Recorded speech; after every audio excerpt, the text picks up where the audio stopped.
FEMasculine, where to begin?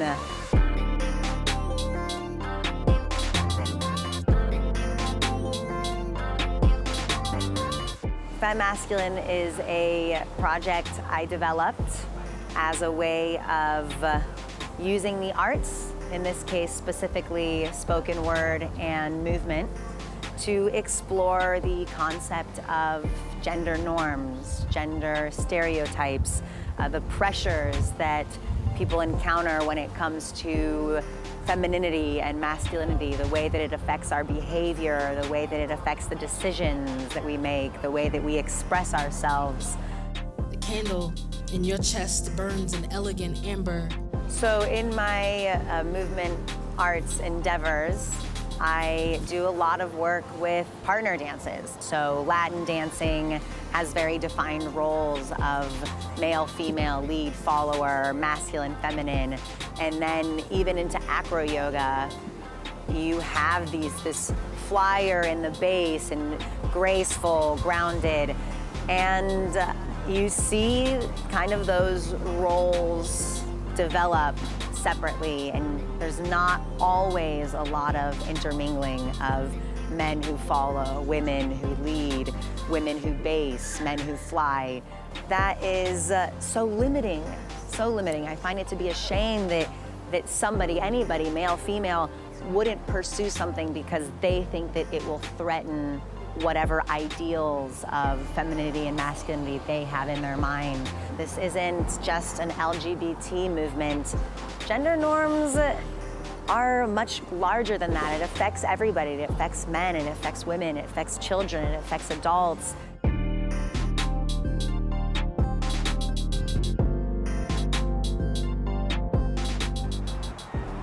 So growing up as a little black boy, being someone who moved around a lot and was always trying to navigate new communities, new people, the easiest way to do that was through sports, but poetry was always the thing on the outside that I kept to myself because I was always told that boys don't write poetry and it's feminine. When I was told writing poetry made me less of a man, poetry became a secret I held under my tongue like a razor, carried metaphor and simile in my pockets like loose change, and spent guilt-ridden nights navigating my heart with only a pen. But it actually wasn't until I was about 27 where I shared it in front of a room full of strangers.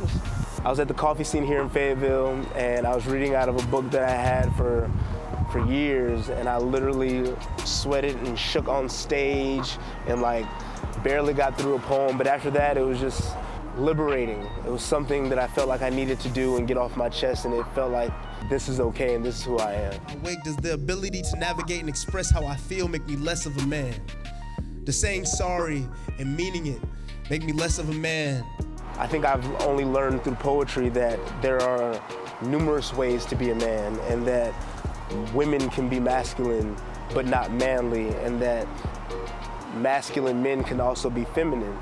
So I think there's always been this juxtaposition of how to really tell my story, but also give consideration to women, to other men who are not cisgender. Being able to diversify my perspective just gives me a larger capacity to like really love and appreciate and to really continue to grow.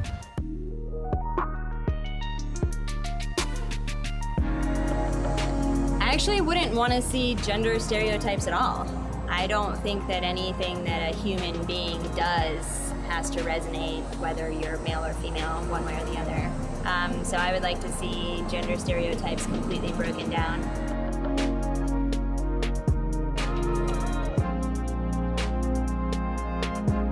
Especially when it comes to home settings and raising children together. There tends to be very much of the nuclear, traditional, idealistic of what a family is. The man goes to work, the woman stays home and raises the kids. And I don't think that that's really conducive to the way that things are changing.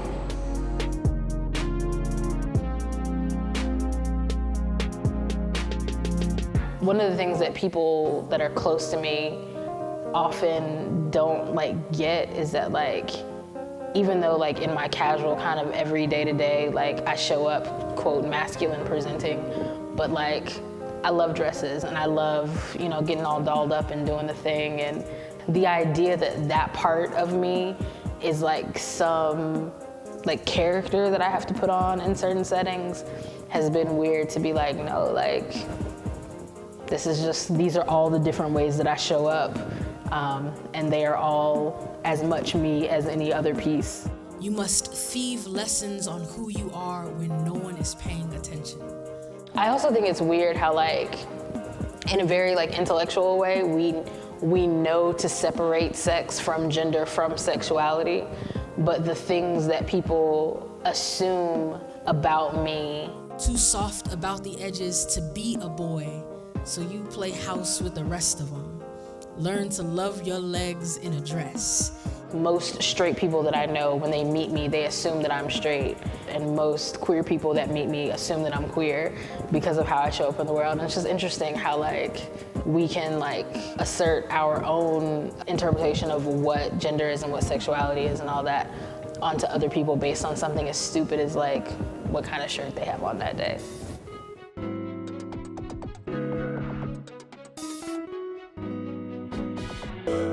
I have been dancing for about 7 years. I started dancing actually in high school. I discovered ballet, absolutely loved it. It was what I was looking for at the time, you know, slowly discovering myself, slowly discovering what movements I loved in my body. And the gracefulness, elegance, and poise of ballet just suited me so well, but I realized that was definitely more associated with women within ballet. And that's what I wanted to do. I really wanted to dance those female roles, but of course, as a boy, you get stuck with these roles where you have to partner the girl. You're behind the girl, you're turning the girl, you're lifting the girl. And so, sexy style in pole allows me to feel very confident about myself. It's very empowering to just show this raw emotion that is probably mostly considered taboo. And when I dance sensually, I think about being desired by someone. So kind of circling back to that whole idea of someone sees me, I'm what they're thinking about at that moment. And I kind of take it up a notch. FEMasculine to me is the answer to the question, why do I dance? I dance to feel beautiful, graceful, empowered, confident. Ultimately, I dance to be me.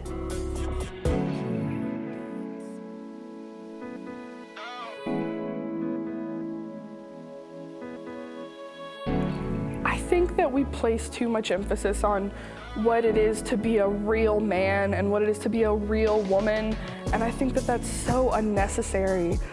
I don't understand why we have to have these expectations and these standards that we have to live up to. I don't understand why people can't just live and kind of be who they want to be, because then everybody would be happy. And if you, for some reason, don't agree with it or you don't think that it's right, ignore it. Like, you don't have to have everything your way. So I think I would really just like to see people just become more open-minded in general to the idea of not placing such rigid, stiff guidelines on everything, and especially something as personal as your gender and how you express yourself.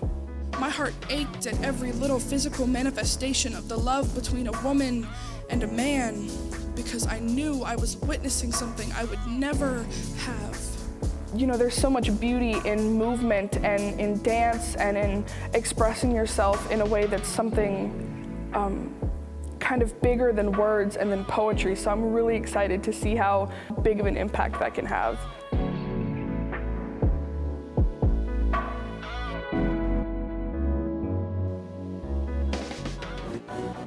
How do we put this? Be personing. Our verb is breaking. Mm-hmm. Our noun is B-boy and B-girl.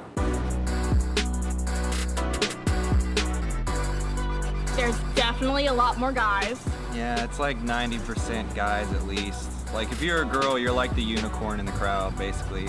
And Guys are thirsty. yeah, There's like a ring, there's a cipher, so there's gonna be a circle, and it's pretty much all guys. And so as soon as you're a girl and you step out into the middle of that cipher, it's like, oh, big girl, big girl. I feel like a lot of girls feel like they need to be one of the boys. And I kind of felt that way at first. Like I was like, okay, I need to dance this way because this is like the B-boy, this is the hard, this is the thug way to dance. But Yeah. some girls come from a background where Ballet, they have ballroom. like ballet, and it's like, yo, put that in, mix that in with breaking, and it will give you something like completely unique, which is what the scene needs. I don't look at it so much as you know, being thug like it was back in the Bronx. I feel like I'm trying to say something different with dancing. My background was ballroom, and so everything had like, you got a frame, you got a set steps, you were, as a woman, you're following. And so I was so used to kind of being told what I needed to do, where I was going, how I was supposed to move. And then with breaking, they're like, yeah, you know, just freestyle it. And I was like, do what? I like to have the mindset that everybody has something to teach you. So whether it's a boy or a girl, or they have like this really out there crazy style, breaking is just so cool because there's not that specific form that you have to do. Yeah, it's all like your interpretation of like, really, any dance in general is your interpretation of your life. Like, getting out there and showing everybody what you've been through just through your movements.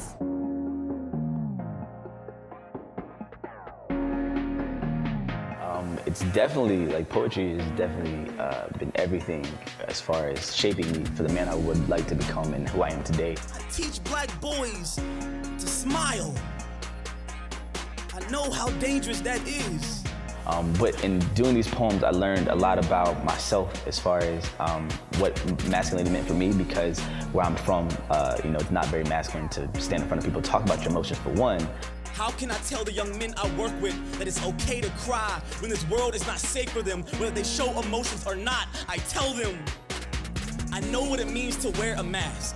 But then at the same time, how misogyny mixes in with people who think that they're being open and deep, and they're like, oh yeah, I'm talking about, you know, how women are queens and everything like that, but still it comes from a very shallow place, and you're trying to turn, you know, a queendom or pedestal into a prison, really. Masculinity is just a fake ID into a club that does not care what age you are. As long as the girls leave drunk, as long as the girls leave with you, as long as it's girls. The privilege that comes when you're doing these poems, that there is a lot of being a straight male in this world, that you have a lot of privilege to talk about things, and especially when you're telling someone else's story, you have to understand the privilege that comes with that. And so it's about learning and listening. I cannot worry who would see danger instead of a home.